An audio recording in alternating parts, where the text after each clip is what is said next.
मैं देव शेखावत आप सभी मित्रों का इस YouTube चैनल डेयरी फार्मिंग पर फिर से एक बार स्वागत करता हूं। दोस्तों, बड़ा मज़ा आ रहा है। आप ही में से एक हमारे पशुपालक भाई हैं, एक वीवो ने इतना अच्छा और शानदार एक क्वेश्चन किया है, जो स्क्रीन पे भी ये क्वेश्चन आ रहा है, आप भी देखिएगा।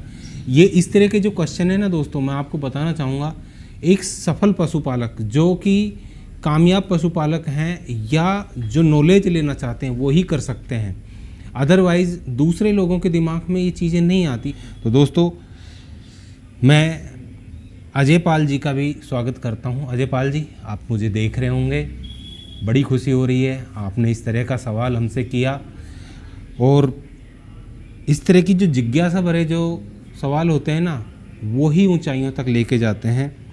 मैं उम्मीद करता हूँ आप मेरे सामने ही बैठे हैं और मैं आपके इस सवाल का जवाब देते हुए बहुत ही ज़्यादा खुशी महसूस कर रहा हूँ। आपने जो सवाल किया वो इस प्रकार है, दोस्तों के लिए बता देता हूँ। आपने पूछा है लाइव ईस्ट कल्चर, बफर और टॉक्सिन बाइंडर, बाईपास फैट और डीसीपी पाउडर, यह हमें कंसनट्रेट फीड के अंदर डलवाने चाहिए या नहीं, या अलग से देने चाहिए, और अगर हम इनको देते हैं तो क्या उस फीड को भिगोकर खिलाएं या सूखा खिलाएं, ये आपका सवाल है। आज हम इसी आपके सवाल पे चर्चा करेंगे। दोस्तों, आप भी अवेयर होकर के ध्यान से, जब एकांत में आप बैठ कर के इस वीडियो को देखिएगा, बहुत ही नॉलेज वाली वीडियो आने वाली है, समय हो तो ही देखिएगा।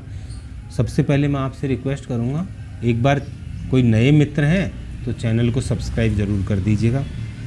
जैसा कि अजय पाल जी ने क्वेश्चन किया था, सबसे पहला जो है उनका जो सवाल है वो लाइव ईस्ट कल्चर के बारे में है। तो बहुत से मित्रों को तो ये ही नहीं पता होगा कि लाइव ईस्ट कल्चर होता क्या है। आपके जो पशु हैं जो कि अधिक जैसे खाना, अधिक ऊर्जावान जो खाना खाते हैं, जिसमें दाना चारा मिश्रण हम देते हैं, कंसनट्रेट फीड देते हैं, उसको पचाने में उसको मुश्किलें आती हैं। उसके रूमन के अंदर, रूमन पेट के अंदर एक 4 भाग होते हैं पशु के, जिसमें से एक भाग होता है रूमन का।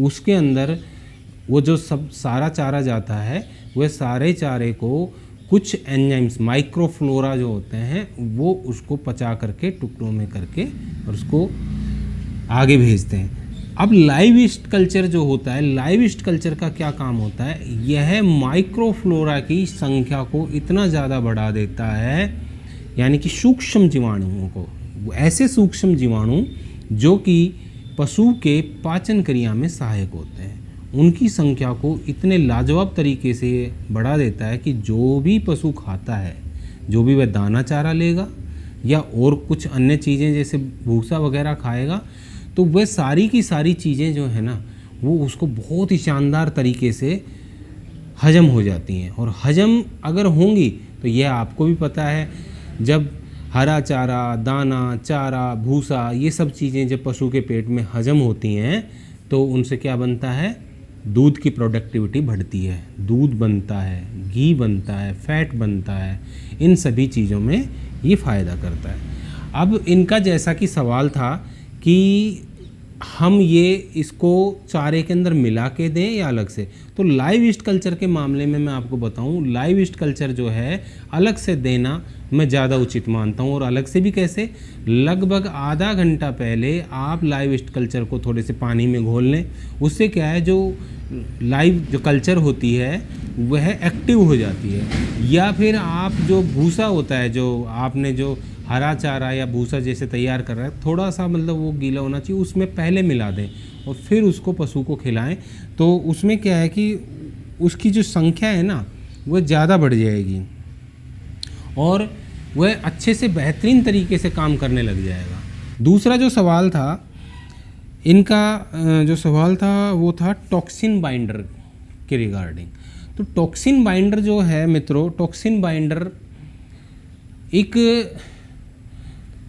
सफल जो पशुपालक है ना, वो टॉक्सिन बाइंडर का प्रयोग करते हैं। अधिकतर जो बड़े डेयरी फार्म होते हैं उनके अंदर इसका प्रयोग किया जाता है और करना भी चाहिए।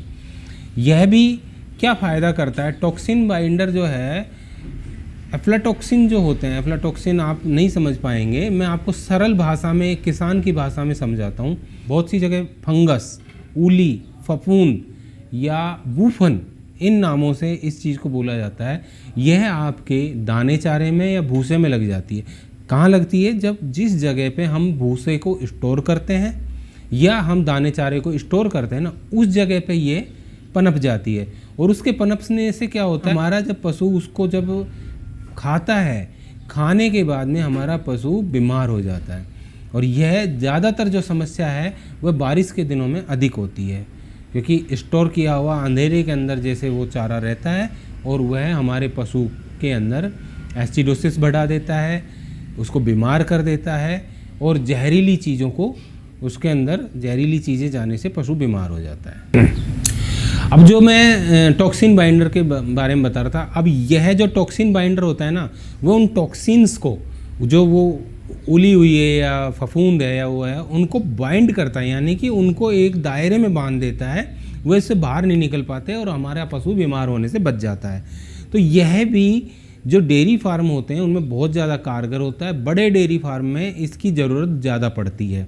एक दो पशु वाले पशुपालक भाई को शायद ज़रूरत ना पड़े, लेकिन बड़े डेयरी फार्म में ज़रूरत पड़ती है। और कई बार ऐसा भी देखा गया है, एक दो पशु जिनके पास है ना, उनको भी कई बार इन चीज़ों का सामना करना पड़ता है। बस वो सावधानी नहीं बरतते और फिर डॉक्टरों को बुलाते हुए घूमते हैं और डॉक्टरों पे बहुत ज़्यादा पैसा खर्च कर देते हैं। तो इसको भी आप अपने दाने चारे के अंदर शामिल करें। इसको देने का सबसे बेस्ट तरीका है, आप अपने दाने चारे के अंदर उसको मिक्स करके अगर देंगे तो वह ज़्यादा अच्छा होगा, क्योंकि दाने चारे के परसेंटेज के हिसाब से इसकी मात्रा ली जाती है। हर कंपनी का जो भी टॉक्सिन बाइंडर आता है या लाइव कल्चर आता है, उनका उस लेवल के ऊपर जो भी लिखा होता है आप उसके अनुसार ही ये डालें, क्योंकि हर कंपनी का अलग अलग एक मानक होता है, अलग अलग मात्रा होती है, उसके हिसाब से ही आप इनको यूज़ करें। तो दोस्तों, इन चीज़ों का आप प्रयोग करेंगे तो आपके पशुपालन में काफ़ी वृद्धि होगी, दूध बढ़ेगा, फैट बढ़ेगा। डाई कैल्शियम फास्फेट के बारे में और दूसरा हम बाईपास फैट के बारे में बताने वाले हैं। दोस्तों, जैसा कि बाईपास फैट नाम से ही आप जान गए होंगे, बाईपास फैट किन पशुओं के लिए ज़रूरत पड़ती है और ये क्या काम करता है। तो दोस्तों, बाईपास फैट जो है वह ज़रूरत पड़ती है जो हाई यील्ड पशु होते हैं, यानी कि ज़्यादा अधिक मात्रा में दूध देने वाले पशुओं के अंदर बाईपास फैट की आवश्यकता होती है। अलग अलग कंपनियों के बाईपास फैट मार्केट में उपलब्ध हैं और अलग अलग नामों से अवेलेबल हैं। वो आप हमें कहेंगे तो हम उनके ऊपर एक वीडियो लेके आ जाएंगे कि किस किस तरह के बाईपास फैट ज़्यादा कारगर सिद्ध होते हैं। तो दोस्तों, जैसा कि बाईपास फैट के बारे में मैं आपको बता रहा हूँ, जैसे बहुत ज़्यादा दूध देने वाले जो पशु हैं उनको बाईपास फैट की ज़रूरत होती है, या अधिक एनर्जी के लिए बाईपास फैट की ज़रूरत होती है। जब आप बाईपास फैट देते हैं अपने पशु को, तो आपके पशु के अंदर दूध की और फैट की मात्रा तो बढ़ती ही बढ़ती है, लेकिन उसके अंदर जो सबसे बढ़िया जो काम होता है वो होता है कि जो आपका पशु, कई पशुओं की आपने तासीर देखी होगी, उनकी एक खासियत हो जाती है कि जब वो दूध देते हैं ना, तो उस दूध देने वाले पीरियड के अंदर वो कमज़ोर होते चले जाते हैं। तो उनको अधिक ऊर्जा देने के लिए बाईपास फैट बहुत अच्छा कारगर काम करता है। तो आप बाईपास फैट का उपयोग करें।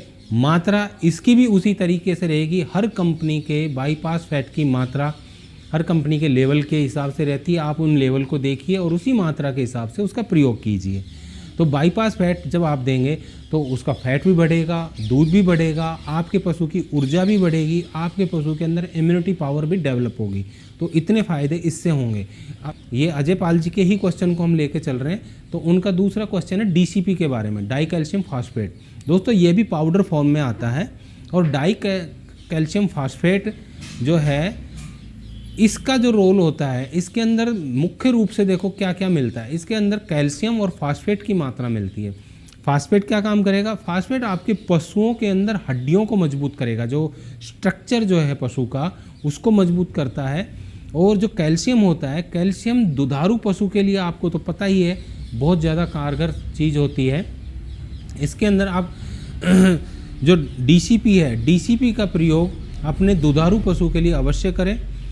उसमें कैल्शियम और फास्फेट की पूर्ति होगी तो आपके जो पशु की दूध की मात्रा है ना, वो बहुत ही शानदार तरीके से बढ़ती हुई चली जाएगी।